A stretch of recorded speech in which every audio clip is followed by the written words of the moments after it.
Oui, ben, est-ce que ce lobby sioniste, d'après vous, existe ou non en France? Alors moi je parlerai, il y a des lobbies, alors il faut savoir ce sur quoi on s'entend.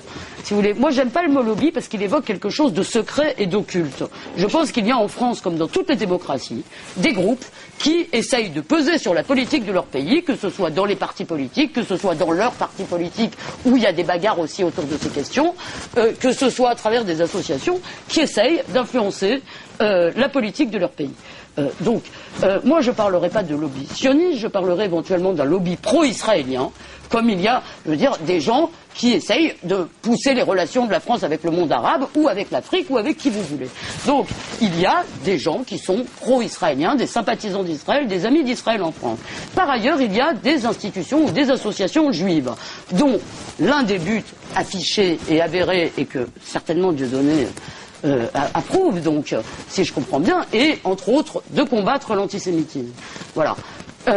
Pour ce qui est d'un lobby puissant, si ce lobby était puissant, comment expliquez-vous, je veux dire, qu'il y ait des milliers ou des millions de gens qui puissent manifester, si vous voulez, pour clamer le règne d'Israël? Comment serait-ce possible? Pourquoi, alors que ce lobby, ou les représentants d'un certain nombre d'associations juives ont protesté quand on a invité Kadhafi, quand on a invité Hafez al-Assad, est-ce que ça a empêché qui que ce soit? Enfin, donnez-moi les manifestations concrètes, je veux dire, de la puissance de ce lobby. Alors quoi? Les médias, donc Dieudonné, les médias vous empêchent de parler. Alors, c'est simplement effectivement une mainmise, notamment sur les médias. C'est évident pour moi. Évident à quoi? Je prendrai mon propre exemple pour éviter de rentrer dans une sorte de paranoïa que vous décriviez tout à l'heure, une sorte de complot. Moi, je ne crois pas au complot. Non, vous croyez juste que le sionisme est responsable de tous les malheurs du monde.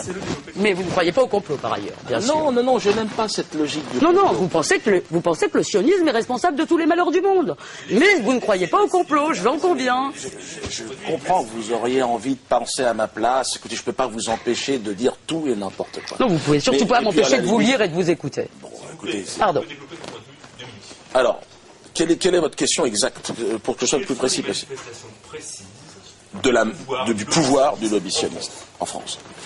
Le dîner annuel du CRIF, qui convoque tous les élus de la République, chaque année, jusqu'au président de la République, cette fête au communautarisme est un scandale anti-républicain qui doit cesser le plus vite possible.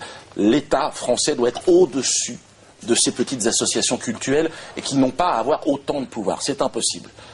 C'est pas cultuel, le CRIF. C'est pas cultuel.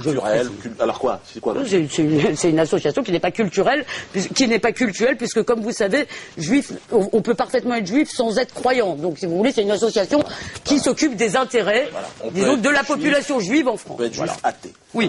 Et on peut être un musulman athée aussi? Écoutez, je ne me prononcerai pas là-dessus. Bouddhiste athée. Bouddhiste athée? Alors ça, je n'en ai aucune idée. Je pense que bouddhiste, on ne croit pas en Dieu. Il peut y avoir des tasses athées, ça c'est sûr. Alors, la manifestation, je parle de mon exemple, évidemment, qui est l'exemple je peux être le plus objectif. Mon exemple, c'est que j'ai bien vu qu'il y avait cette sensibilité autour de ce sujet, de ce sketch, sur un colon israélien, sur le sionisme, une critique virulente sur le sionisme, était, à un moment donné, la limite qui vous excluait de manière définitive des médias. C'est donc bien que le sionisme est la frontière, le sacré, si vous voulez, en tout cas au niveau des humoristes. Et je suis bien placé pour le savoir, ça fait à peu près plus de 20 ans maintenant que je fais ce métier.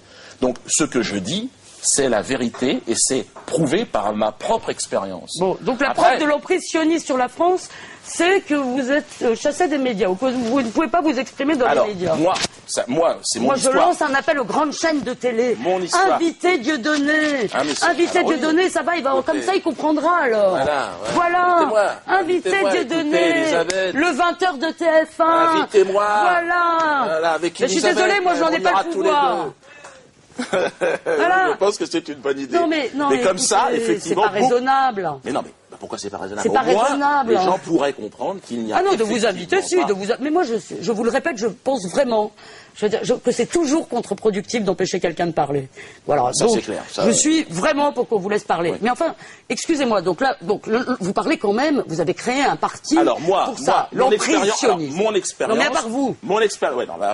Il semblerait que sur mon exemple personnel, On comprend mon mode de fonctionnement et ma logique. Il y a une petite logique. Voilà. Sur les autres, alors dans une liste, on est 26. Et chacun, dans cette liste, avec son parcours, son vécu, arrive avec la même histoire. Mais chacun a eu son grain de sable juif, quoi. Chacun a eu des emmerdements avec son juif, et il en veut à tous les juifs. Il est très important de dire qu'il y a des juifs sur la liste. Donc, alors, oui, des sortes de juifs honteux. Moi, j'accuse personne. Les gens sont juifs comme ils veulent. Je ne sais pas comment vous allez les définir. Moi, j'accuse personne. D'accord, d'être un juif honteux. Les gens sont juifs. Il est assez folklorique, votre rabbin, il faut dire. Il est assez rigolo. Je ne suis pas juif. À la fin de son intervention, je ne vais pas commencer à critiquer. Mais je vais vous dire ce qu'il propose à la fin de son intervention, votre rabbin. J'ai regardé sur Internet, et à la fin, il dit que, quand même, avec un peu de chance, les juifs honorables, ceux qui se seront bien comportés, pourront rester en Palestine avec le statut que leur confère l'islam, c'est-à-dire le statut de 10 000. Et sympa votre rabbin.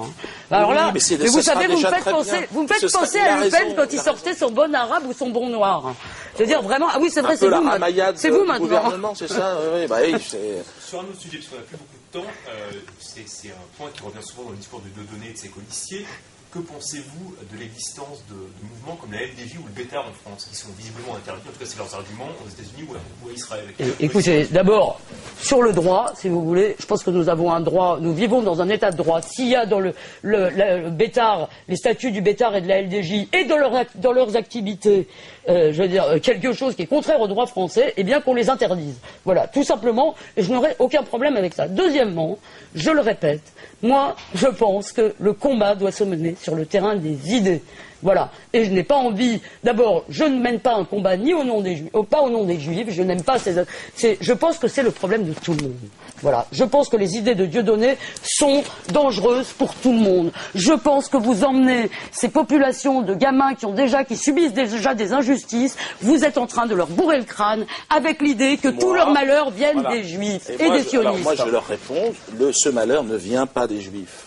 Ni des sionistes. Il vient des sionistes, ah bon, comme cette personne. Et évidemment, vous devez vous battre et vous réveiller.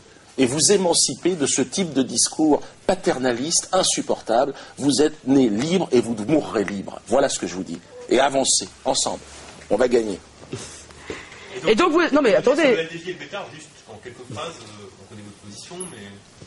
LDJ et Bétard, bon, moi je les ai côtoyés, enfin bon, c'était par des petites séquences de 2-3 minutes. Non mais c'est comme si on parlait des Noirs en France en parlant de la tribu K, si vous voulez. Moi je veux bien.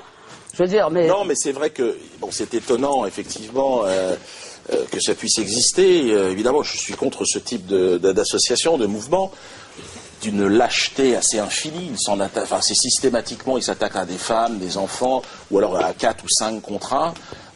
Je pense que, ne serait-ce que de toute façon dans l'avenir, et dans ce qui est en train de se préparer en France, je ne pense pas qu'ils soient réellement dangereux en réalité, parce qu'ils sont peu nombreux. Ils sont hystériques et surtout ils n'ont pas la motivation des gens qui sont en face et qui sont prêts à se défendre aujourd'hui. La LDJ va entraîner évidemment des groupements d'associations de défense pour les musulmans, pour les noirs et à un moment donné ils vont régler leur compte. Et je pense qu'effectivement la LDJ... Vous voulez dire combien de divisions? Pardon? Vous voulez dire les Juifs combien de divisions? Non, je veux dire c'est pas ça, pas du tout. Je veux dire comment peut-on être animé d'autant de haine du non-juif que ce genre d'individu, quoi. C'est-à-dire qu'on a le droit de vivre en France et de ne pas être juif. Il faut que